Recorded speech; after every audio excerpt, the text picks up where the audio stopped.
Hey! Did you ever book a trip to the land of the rising sun but forget that the real world doesn't come with subtitles? Does your workout routine consist of multiple kanas followed by an hour of Hatsune Miku dances? Well, congratulations! You might be a samurai. But what is a samurai? Well, make sure to Google what Bushido actually means, work on your calligraphy, those kanji can be a real pain in the ass, and do your best to fight your way back to the past. Back to the past samurai. Check, check, check, check, check. Gotta do that. Back to the past samurai. Finally, the Samurai, a subclass built from the ground up just for the weebs, and the best choice for your crustiest otaku to play as soon as they're done snuggling with their monster girl body pillows and arguing on 4chan about their favorite fairy tale episodes. And while this subclass does kinda act as a homing beacon for the worst mall ninja madness the D&D community has to offer, and that's coming from a guy who has a blue belt in Iaido, that's 100% true. You can shame me in the comments if you want. I think we're gonna let the weebs off easy in this one. Good lord knows they get enough shit as it is. Most of it self-inflicted, but I digress. Instead, let's talk about actual samurai, knights who lived by a strict code known as Bushido and acted as not only the lawbringers of medieval Japan, but also became famous for their warrior poet mentality. Being the power behind the throne for a feudal lord known as a daimyo, samurai served a very important purpose as a symbol of both strength and stability. And while of course not every samurai held to the ideals of honor, integrity, and loyalty, those who did would go down in history as some of the greatest fighters to ever swing a sword. Or if you're this maniac, a boat or...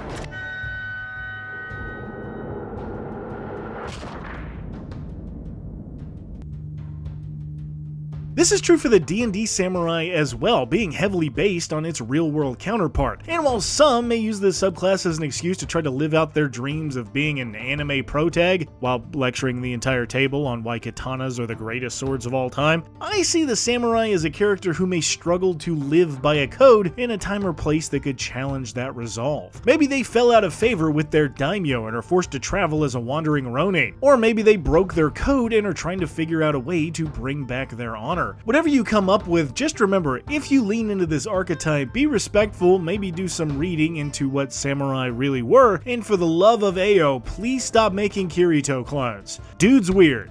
Y'all weird. Anyway. Do you need more time to play and less time to plan your next big session? Are you tired of your table always losing track of the important lore you meticulously crafted for them? Well, if so, you need to check out the best tool for staying organized and keeping yourself sane, World Anvil. World Anvil is the one-stop shop for writing, crafting, and keeping everyone on track, and is so good that their huge assortment of features are perfect for anyone from game designers to authors and more. And the fun doesn't stop there, as World Anvil supports over 45 RPG systems, including B&B and Pathfinder, but also Star Wars, Call of Cthulhu, and Dune. But if you ever get lost, remember that World Anvil also offers a massive library of tutorials to get you back on track and ready to start playing. So, if you want to give World Anvil a try, you can do so absolutely free. But if you want to support this great tool set and get even more exclusive features, you can do so at my link below by using the code YIMBADND and getting 51% off for a year. So, go forge your next adventure with World Anvil. A big thanks to World Anvil for sponsoring the show,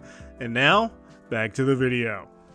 So you want to hop the pond and start playing as a Knight of the Nihon. How would you get started? Well, the best way is as a fighter. Fighters are great not because they're simple, but because they get the most versatility, letting you slap on feats or rack up ability scores to make your character good at the stuff you want them to be good at. And that starts with their favorite fighting style. And while there are a few ways to flesh out your saucy little samurai, I think defense, dueling, or superior technique go perfectly with this subclass. Or you could also go great weapon fighting if your samurai prefers a naginata or a nodachi. Or if you're feeling extra, you could also pick up archery. Samurai were known to be incredible archers and even eventually picked up guns, which might explain why so many samurai movies were eventually turned into cowboy movies. We also get Second Wind to focus yourself in the middle of a tough fight and regain 1d10 plus your fighter level and hit points by spending a bonus action. Great for long encounters or dealing with multiple opponents, but especially good for if you just got opened up by a rival samurai and need a minute to walk that one off. At second level, we get Action Surge, the best ability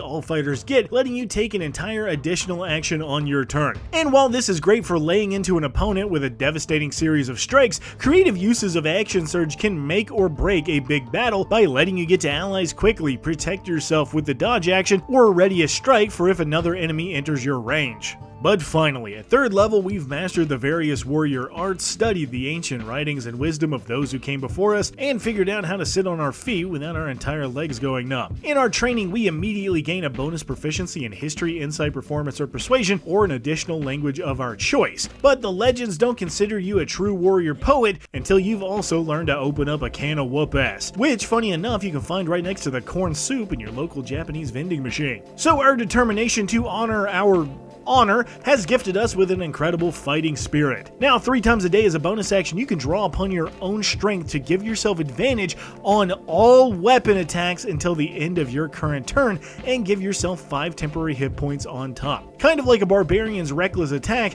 but without the downside of leaving yourself open for a counterattack. Your temp HP also increases as you level up, for 10 at level 10 and 15 at 15, but since this ability accounts for your entire turn, not just the attack action, that means that even with an action surge, those attacks count as well. Damn, that's good. And as much as I hate to say it, it is very reminiscent of an anime super move. Just like, don't actually scream at the table, unless the name is really cool, I guess.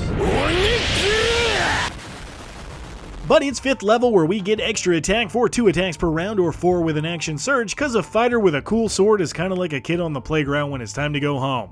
Just gonna keep swinging. That might be one of my worst analogies yet. But bouncing up to 7th level, our training and experience honing both mind and body has developed into a useful tool. So as an elegant courtier, we gain proficiencies in wisdom saving throws and can also add our wisdom modifier to persuasion checks to let us be much more thoughtful in our dealings with others. But we can't be nice all the time, so at 9th level we pick up Indomitable to reroll a failed saving throw once a long rest, and Tireless Spirit at level 10 to gain another use of fighting spirit if we happen to roll initiative without any. And if you can believe it, an 11th level fighter gets even better at fighting with even more chances to lay into your opponent. And 3 extra attacks or 6 with an action surge gives you plenty of opportunities to bring the pain, especially when you let loose that entire devastating flurry. And while 13th level gets us another use of Indomitable, not flashy but always welcome, we're here for level 15 with Rapid Strikes. Now once per turn, and believe me, your DM is really lucky they added that caveat, you can forego your own advantage to instead make 2 attacks against the same target instead of 1.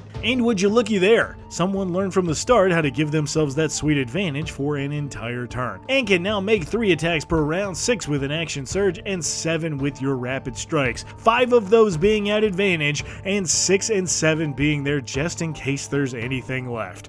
Which honestly, probably won't be. F***ing hell. But jumping up once again, 17th level gets our 3rd use of Indomitable as well as a 2nd use of Action Surge, which will come in handy in 1 second. Because at level 18, we've steadied ourselves to accept our end with honor and pride, which has gifted us strength beyond death. Now you can enter the battlefield without fear or regret, as not even death itself can hold back our fury. Even if we're reduced to 0 hit points, you can spend your reaction to stop yourself from falling and instead immediately take an entire extra turn.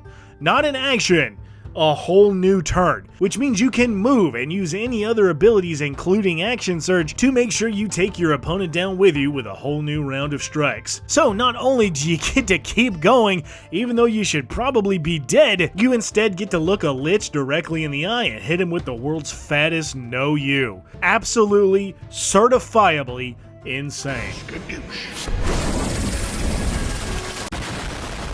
But wrapping up, Samurais finish off level 20 with a 4th extra attack, making that 4 attacks per round, 8 with an action surge, 9 with a rapid strike, 7 of those being at advantage, and 2 more for good measure for 18, count them, 18 possible attacks in the first 2 rounds of combat. So, is the samurai just super sugoi? Well, grab me a dollar store kimono and a giant plastic buster sword, cause it's a good day to be a weeb. The samurai is just so locked into what it wants to do that it makes for a super cool and very well defined subclass. This guy wants to hit stuff and hit stuff hard, so it makes so much sense to sit them down in the middle of combat and let them absolutely go to town. And while those temporary hit points probably won't last long, replenishing them is easy with your fighting spirit, which you have 3 of. And because normal fights usually only last between 3 to 5 rounds, you won't have to worry about running out unless you expect to do multiple encounters per day. But as you guys probably figured, I'm not a damage monkey. I'm looking for personality and cohesion, and boy does this subclass have it in spades. You get great saves, you're smarter than your average axe-swinging dum-dum, and you even have the social chomps to be the face of the party,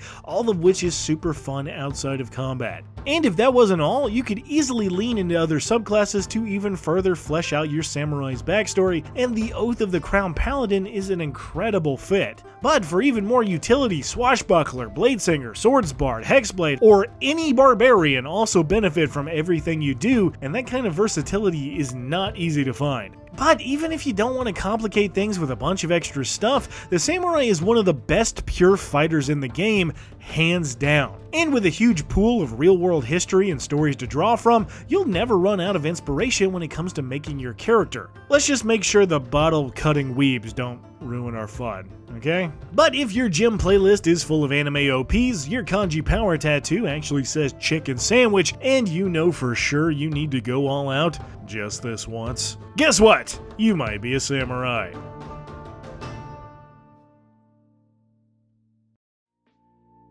Hey guys, thank you so much for watching. I gave the weebs a little heat in this episode, but I hope you know it all comes from a place of love.